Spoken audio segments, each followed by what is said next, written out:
Ok, ¿qué onda a todos? ¿Cómo están? El día de hoy vamos a estar viendo cirrosis.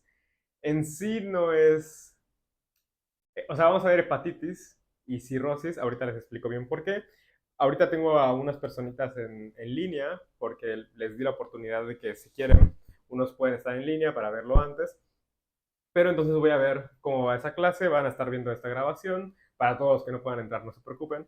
Y ya, voy a saludar a los otros y ya voy a iniciar con el tema. Y les explico bien de qué trata la clase. Pero bueno, entonces hoy vamos a platicar sobre cirrosis y en realidad esa es la parte que corresponde a hepatitis de lo que corresponde a fisiopato. Pero ahorita les explico por qué puse cirrosis como tal. En sí en la planeación, según yo, tienen tres temas que son hepatitis B, también tienen peritonitis, si no estoy mal, y encefalopatía. ¿Es correcto? Según yo son esas tres. Pero bueno, en sí, este apartado de la materia se llama insuficiencia hepática. El que sigue la semana siguiente es insuficiencia renal. Anteriormente habrán visto insuficiencia cardíaca, habrán visto insuficiencia respiratoria, y como pueden darse cuenta, estos nombres de insuficiencia se repiten mucho. ¿Por qué? Porque Fisiopato trata un poco de eso, trata de cómo, si ustedes ya conocen la fisio, por ejemplo, ya saben cómo funciona el corazón, bueno, entonces hay un apartado que es de insuficiencia respiratoria, cómo todo lo que ustedes ya conocen podría fallar, y a eso se le llama insuficiencia. Es decir, que un órgano no sea capaz de cumplir su función como debería de hacerla. Entonces, ahí les ponen diferentes enfermedades. Por ejemplo, en cardio les pueden poner insuficiencia cardíaca derecha e izquierda, o sistólica y diastólica. También creo que les ponían infarto o algo así. Pero todo eso nos lleva a la parte de insuficiencia del corazón, una incapacidad del corazón de hacer su trabajo. Hoy en la parte de hígado tienen estos tres temas que les acabo de decir. Todos ellos son ejemplos de cómo el hígado no funciona. Pero, pues les ponen estos tres temas para que ustedes estudien, pero en realidad lo que ustedes tienen que aprender de este apartado de fisiopato es qué es lo que ocurre cuando el hígado no funciona bien. ¿Cómo se le llama a esa enfermedad importante que es el final? Esta enfermedad que vamos a ver, que es cirrosis, es el final de cualquier enfermedad hepática. ¿Qué significa esto que estoy diciendo? Por ejemplo, si ustedes tienen un virus en su hígado, por ejemplo hepatitis, al final, a lo largo de la historia, eso se va a convertir en cirrosis. Si ustedes tienen una inflamación del hígado por tomar alcohol, al final de la historia, eso se va a convertir en cirrosis. Si ustedes tienen un exceso de consumo de paracetamol y el hígado se está lastimando, al final eso se va a convertir en cirrosis. Entonces, por eso es que, no sé cómo lo habrán visto con el doctor Pablo al menos, pero nosotros cuando la llevamos, con el doctor también, con el doctor Pablo, él nos dijo que lo importante a conocer era la cirrosis y ya las otras enfermedades de ahí podemos sacar un poquito más. Pero lo importante es que entiendan y que rescatemos cómo es un hígado que no funciona. Entonces, para eso les puse a un paciente, que es este de aquí, que tiene toda la clínica, todas las manifestaciones y todos los signos de un paciente con cirrosis, de un paciente que ha estado enfermo del hígado por mucho tiempo y ya tiene diferentes manifestaciones. Esto es lo que está pasando en un individuo que tiene insuficiencia hepática. Y bueno, aquí tienen unas letras que son pistas y les dejo a ustedes que están viéndolo ahora mismo para que ustedes traten de adivinar cuáles son estas letras, qué ven alterado en este individuo. O sea, si ustedes se ven a ustedes mismos y luego ven a este individuo, ¿qué hay de diferente? ¿Qué tantas cosas tiene? Entonces, aquí les puse 7, véanlas. Para los que estén viendo la grabación, nada más pónganle pausa al video y traten de rellenar estas letras que tengo por aquí. Esa es mi finalidad. Una vez que ustedes identifiquen todas las manifestaciones que tiene mi amigo de acá, bueno, vamos a explicarlas con esto que tengo de aquí. Pero primero identifiquen qué es lo que tiene un paciente con cirrosis. Un paciente donde el hígado ya no la está dando, donde el hígado está bastante afectado. Entonces, ¿qué ven? Digo, igual si quieren, los que están pueden ponerlo en el chat si quieren participar de alguna forma o hablar, pero si no, no importa. Entonces voy a empezar a rellenar estas letras y ustedes igual pueden hacerlo mentalmente. Ok, la primera que quiero destacar es que claramente nuestro individuo está amarillo, o sea, como pueden ver, hay un color amarillo brillante que emana de su piel. Eso tiene nombre y se le llama ictericia.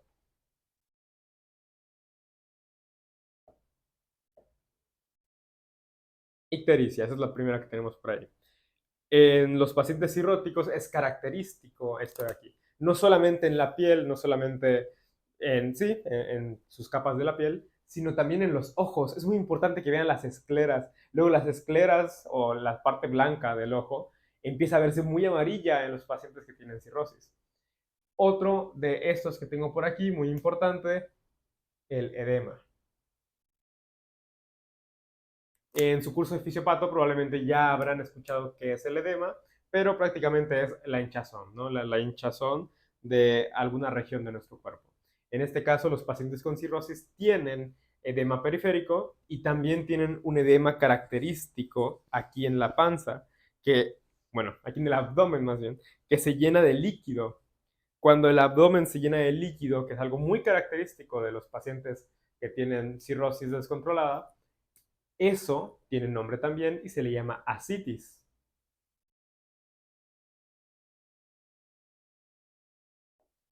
que es un tipo de edema, es un tipo de, sí, de hinchazón, pero en este caso en el contexto de nuestro abdomen. El abdomen se llena de líquido y entonces aparece esto que se le llama ascitis. Como pueden ver aquí, mi amigo está excesivamente gordo. Bueno, no gordo, sino que está con líquido ahí, por eso se ve así. ¿Qué más tenemos por ahí? Tenemos estas bolas de color rojo, que le tengo puesto aquí estas letras. Esto de color rojo son moretones, como nosotros le llamamos, y pueden leerlo como petequias, que son como puntitos, más bien como si fueran, cuando les pican los moscos, más o menos esas son las petequias.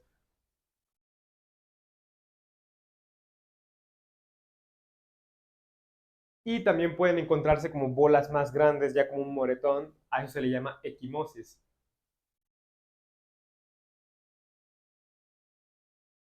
Entonces, no sé ustedes, no sé ahorita cómo les estará yendo en semio, no sé con quién hayan cargado semio, pero al menos en mi caso, yo cargué semio con el doctor Andy y un día nos dejó ir al HRAE con su hermano. Y en el HRAE había una paciente que tenía justamente cirrosis, que estaba amarillísima, que tenía las escleras excesivamente amarillas.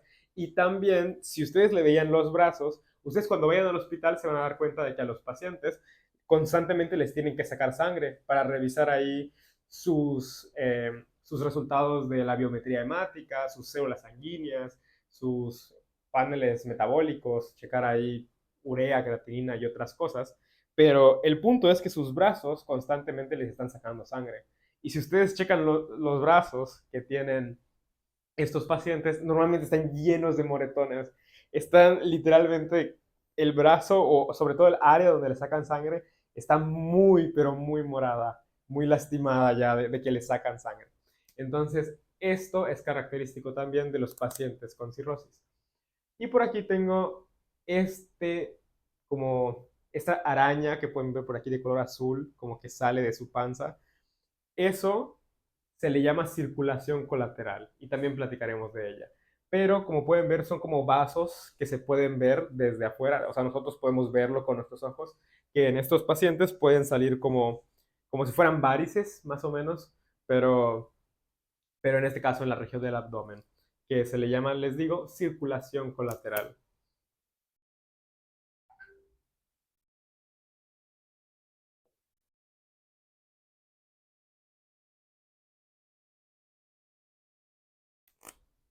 Y me quedan dos, estas son como extras, por así decirlo, pero en los pacientes cirróticos tienden a tener ginecomastia, les empiezan en inglés hay un término que es como que se feminizan, como que los hombres empiezan a feminizarse, les empiezan a crecer un poco las mamas y también empiezan a tener hipogonadismo, o sea, sus genitales se hacen pequeños y les empiezan a crecer las mamas. Eso es característico también de una cirrosis descontrolada. pero eso es lo que me falta por aquí.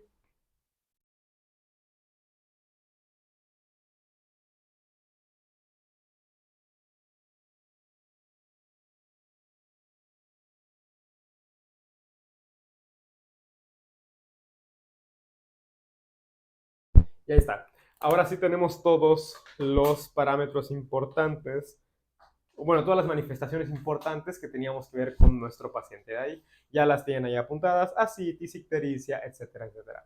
Un paciente cirrótico tiene otras cosas además de esto, pero esto es un buen gran vistazo. Si ustedes entienden estas de aquí, créanme que ya están del otro lado. Únicamente les estoy mostrando las que yo pienso que deberían de entender, pero el paciente con cirrosis tiene muchísimas manifestaciones, tiene más que solamente estas. Si ustedes vieron el video de fisiología del hígado, pueden ver todas las funciones que tiene el hígado, y entonces un paciente con cirrosis tiene un montón de manifestaciones. Estas fueron las que rescaté como las más importantes. Otros, aquí les puse como extras. Estas cosas de aquí se pueden ver solamente con laboratorio. Como tal, esto nosotros no podríamos verlo tan fácil de forma clínica, no podríamos ver al paciente y decir, ah, bueno, tiene estos marcadores. Ya lo verán después, o no sé si ya lo vieron, pero el AST y el ALT son marcadores del hígado. Cuando en la sangre aparecen estos, es porque el hígado está sufriendo un daño. Entonces, en un paciente con cirrosis, estos parámetros en ocasiones se encuentran elevados, dando a entender que el hígado está sufriendo.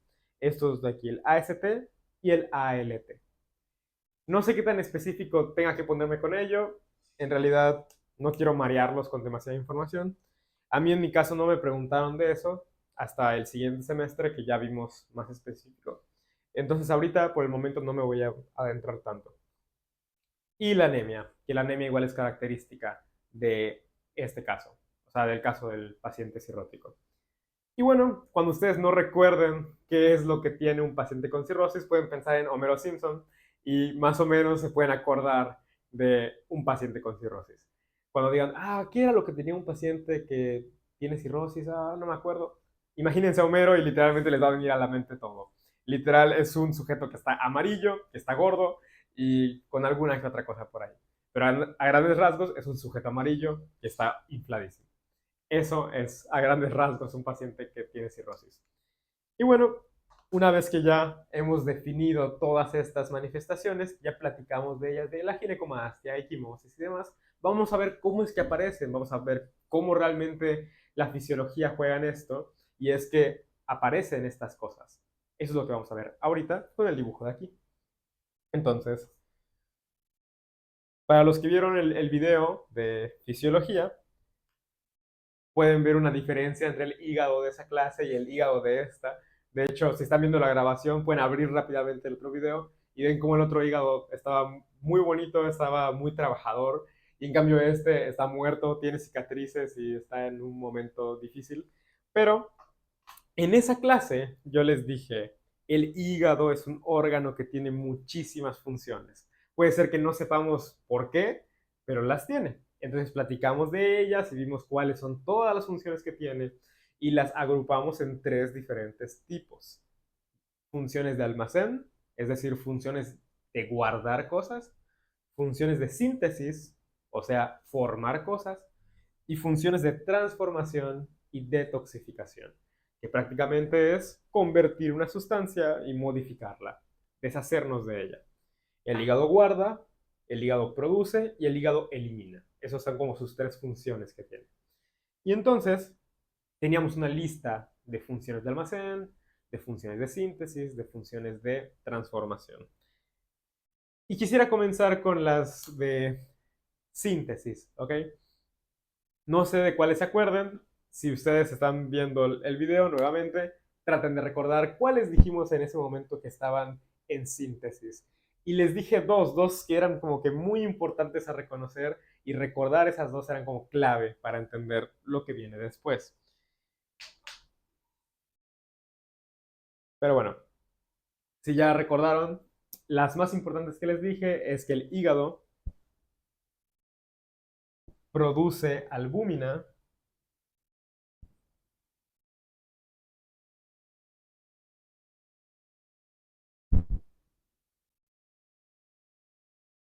factores de coagulación.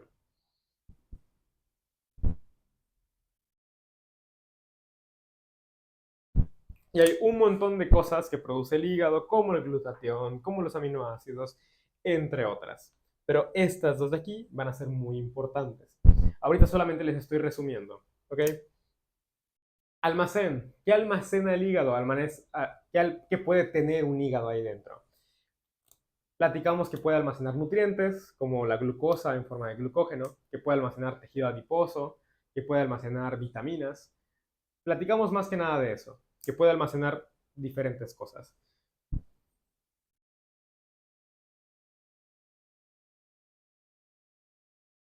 Y en la transformación y detoxificación de sustancias, les mencioné que el hígado se encarga normalmente de convertir la bilirrubina indirecta o no conjugada en bilirrubina conjugada. Eso es una de las partes de transformación.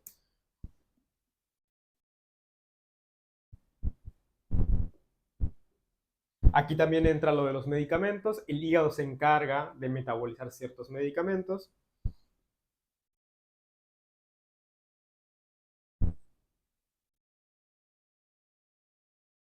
Y también se encarga de convertir el amoníaco en urea. Eso es lo único que nos falta, pero ese último lo voy a poner como un extra porque no agarra importancia ahora mismo. Agarra importancia en otra clase que voy a grabar más corta.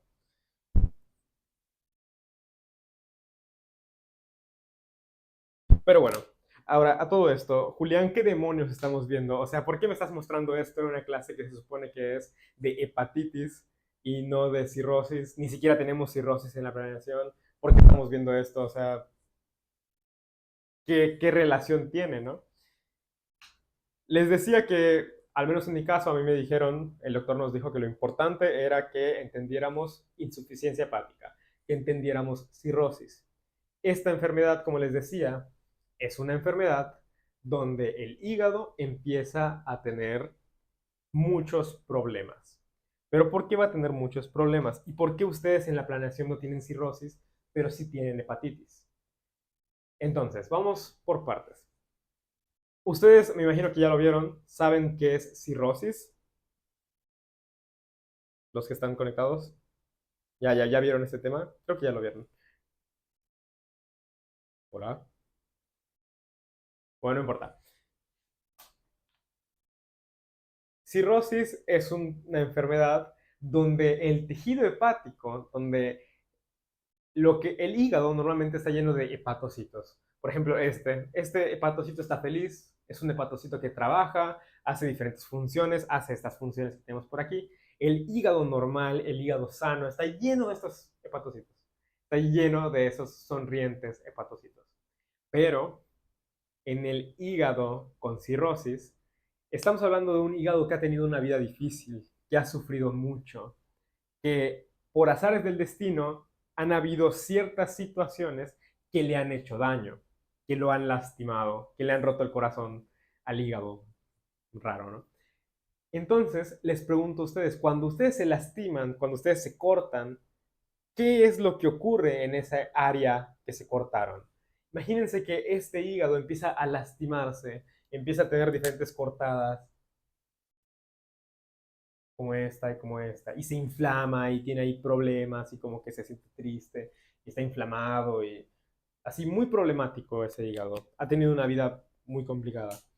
Cuando nosotros nos cortamos, por ejemplo, si yo me hago un corte aquí, aquí no va a aparecer la misma piel de forma normal, sino que en lugar de eso aparece otra estructura, otro tipo de tejido por ahí. No sé si se acuerdan o no sé si saben de lo que les estoy hablando, a lo mejor no ha quedado muy claro, pero les estoy hablando de una cicatriz, se forma una cicatriz donde me corté. Esa cicatriz está hecha de tejido conectivo, no como tal de queratinocitos como la piel normal, sino está hecha de tejido conectivo.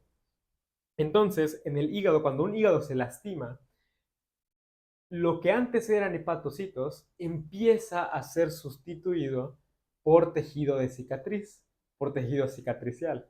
Y eso es un problema, porque los que chambeaban, los que hacían todo el trabajo duro de síntesis, almacén y demás, eran los hepatocitos. Esos eran los que se encargaban de hacer esa función.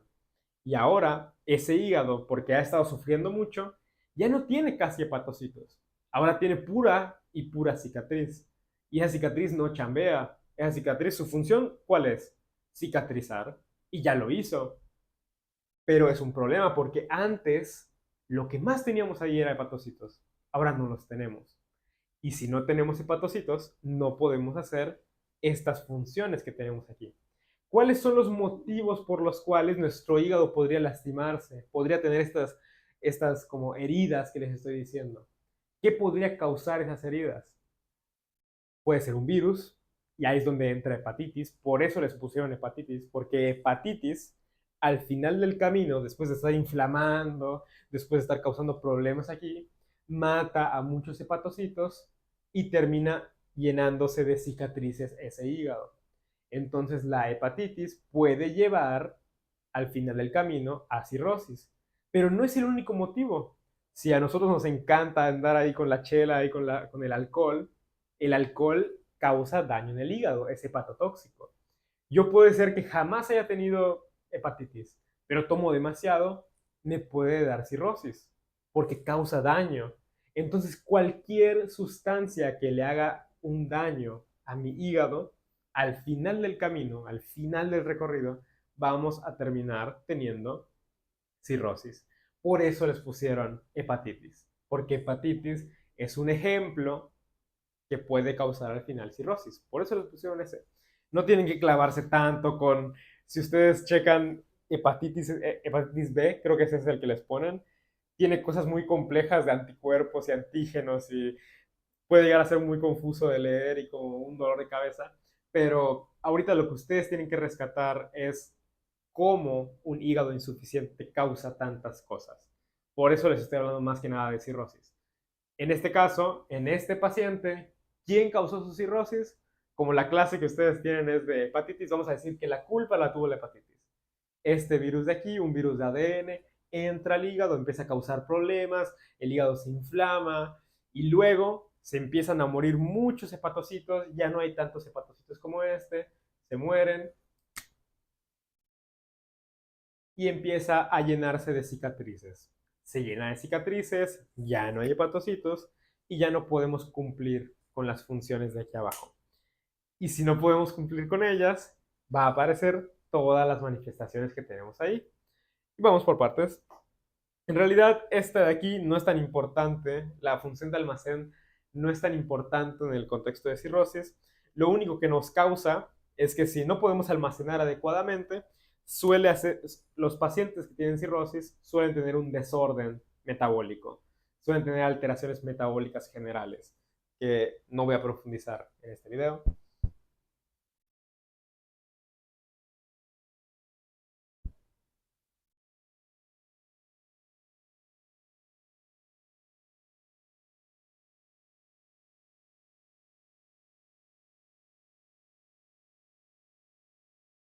Pero bueno, una de las importantes es la parte de las funciones de síntesis que tiene el hígado.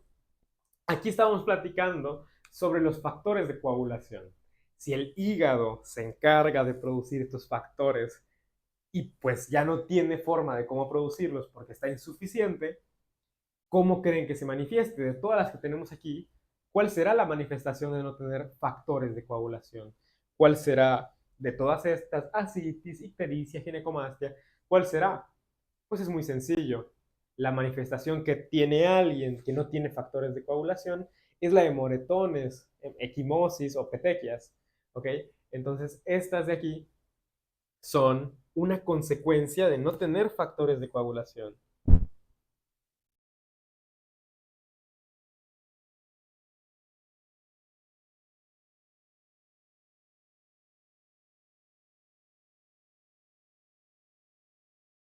No sé si se entiende, aquí puse equimosis y petequias. Y la albúmina, si un paciente no puede producir albúmina, entonces el paciente va a tener una de las manifestaciones que tenemos allí. ¿Cuál creen de todas las que tengo acá que sería consecuencia de no tener albúmina?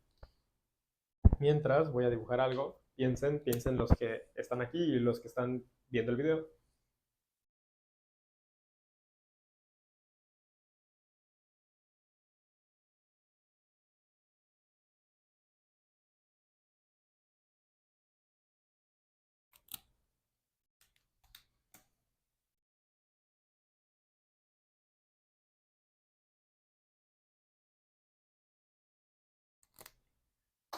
Eso sí lo mencioné un poco en la clase de fisiología del hígado, pero yo les decía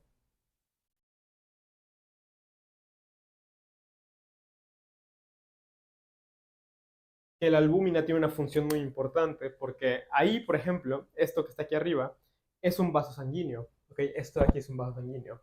Y para que el líquido se pueda mantener dentro del vaso sanguíneo, necesitamos dos cosas. Que el líquido no sea muchísimo, porque si el líquido aumenta un montón, la presión hidrostática o el agua que hay ahí se va a querer salir porque es un exceso. Eso es un motivo para que el agua pueda salirse. En el caso de cirrosis, el problema no es que tengamos un exceso de líquido. El problema es que para que este líquido pueda quedarse dentro de los vasos, necesitamos que haya alguien que lo mantenga ahí.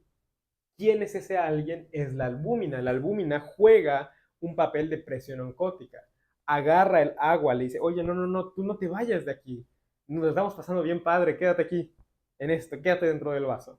Y cuando empezamos a quedarnos sin albúmina, el agua ya no tiene a ese amigo, ya no tiene con quién estar. Entonces el agua se empieza a salir, empieza a fugarse.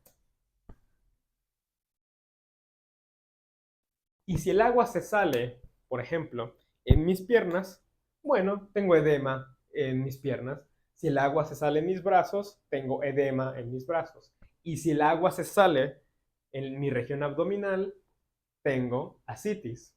Entonces, aquí en albúmina tenemos dos consecuencias. Tenemos ascitis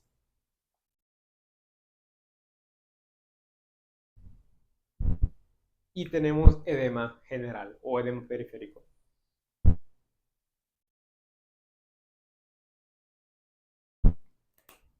Vamos con las funciones de transformación. La de medicamentos es un extra. Tengan en cuenta que si un paciente tiene problemas con su hígado, hay ciertos medicamentos que ya no podemos darle porque si se los damos, puede ser que no los pueda utilizar o que no los pueda sacar. Entonces, cuando un paciente tiene cirrosis, hay ciertos medicamentos que ya no se le pueden dar y hay que tener cuidado con eso. Eso solo era un dato, ¿ok? Solo era para que lo tengan por ahí. El otro es la bilirrubina. Recuerden, la bilirrubina aparece cuando los glóbulos rojos mueren, dejan ahí bilirrubina que se llama no conjugada. Llega al hígado, se conjuga y luego puede salir por la bilis o por otras vías. Pero es importante que el hígado la conjugue, la convierta en una sustancia que puede sacar y así ya puede salir, ya puede irse. Si el hígado no puede hacer esto, no podemos deshacernos de la bilirrubina y la bilirrubina tiene un color intenso, un color amarillo intenso. Y es eso lo que explica la ictericia.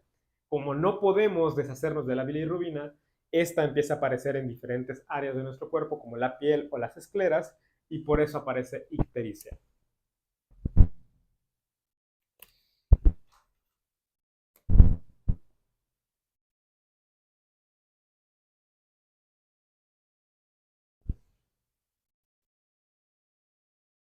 A esos dos que les puse una estrellita, ahorita les comento ya al final del video. Ya he mencionado casi todos, ya he mencionado petequias o equimosis, ya he mencionado edema, ya he mencionado ascitis, ya he mencionado ictericia, ya he mencionado, creo que esas son las que ya he dicho. Ascitis, ictericia, ok. Ginecomastia y también hipogonadismo ocurre porque el hígado, en condiciones normales, esta no la había mencionado, se encarga de degradar o de romper los estrógenos. Nosotros, por ejemplo, los hombres casi no tenemos estrógenos porque el hígado se encarga de destruir esos estrógenos.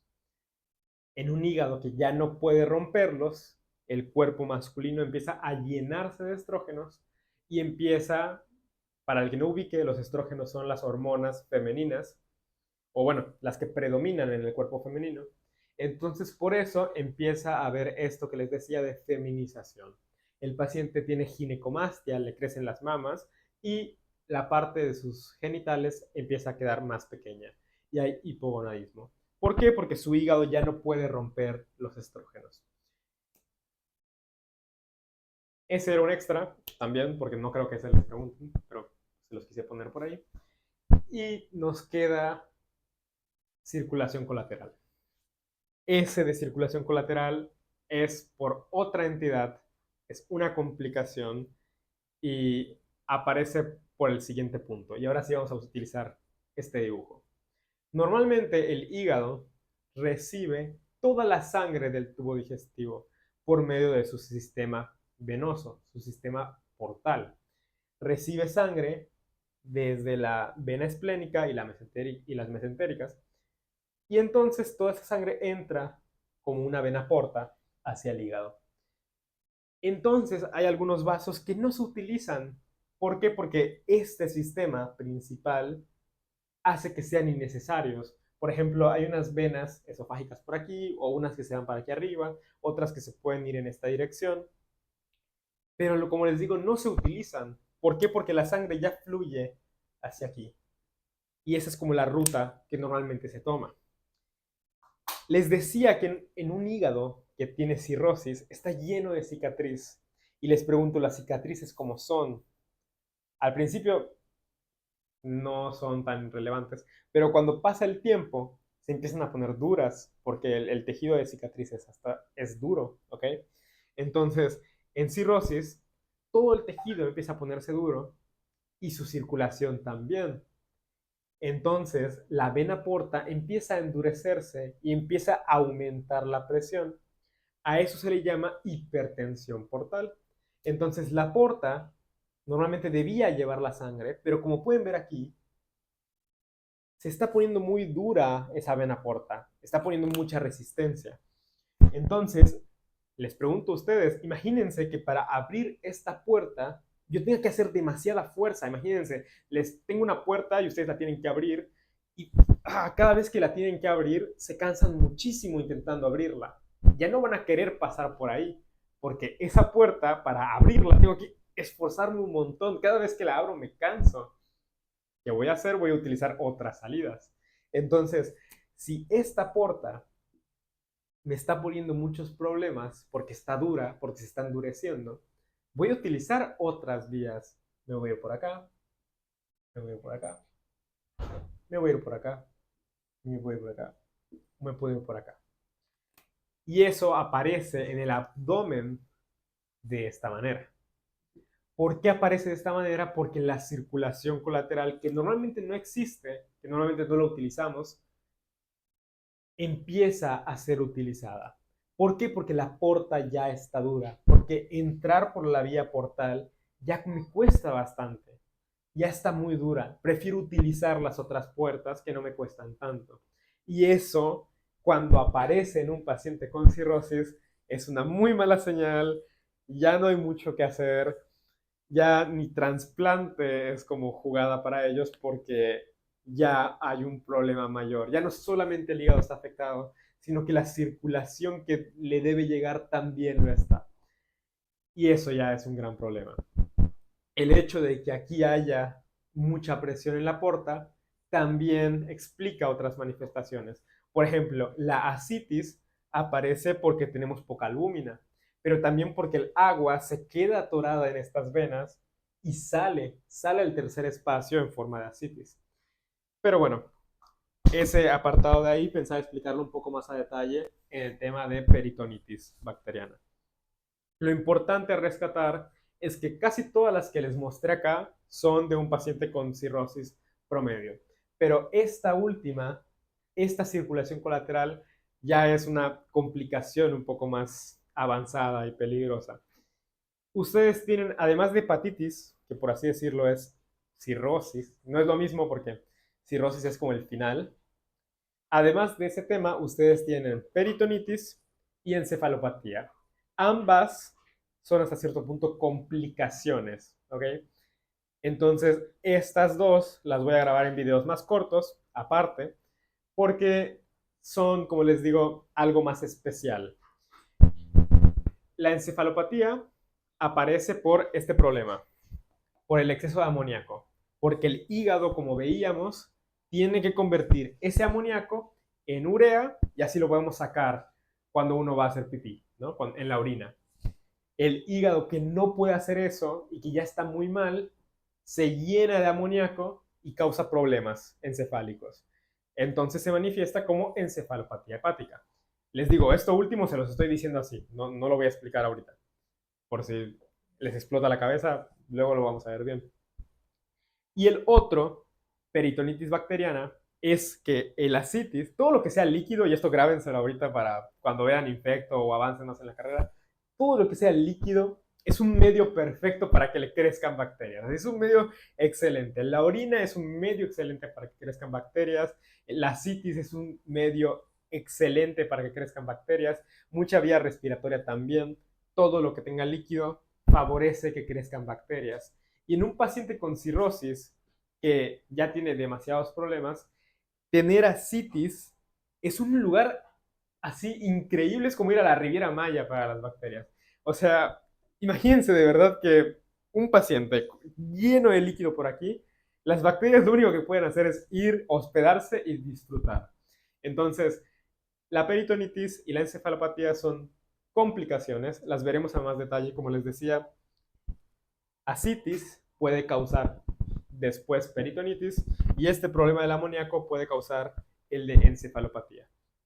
Pero a grandes rasgos creo que estos eran los que ustedes debían conocer. A lo mejor me faltó mencionarles este de aquí, que ya es el último,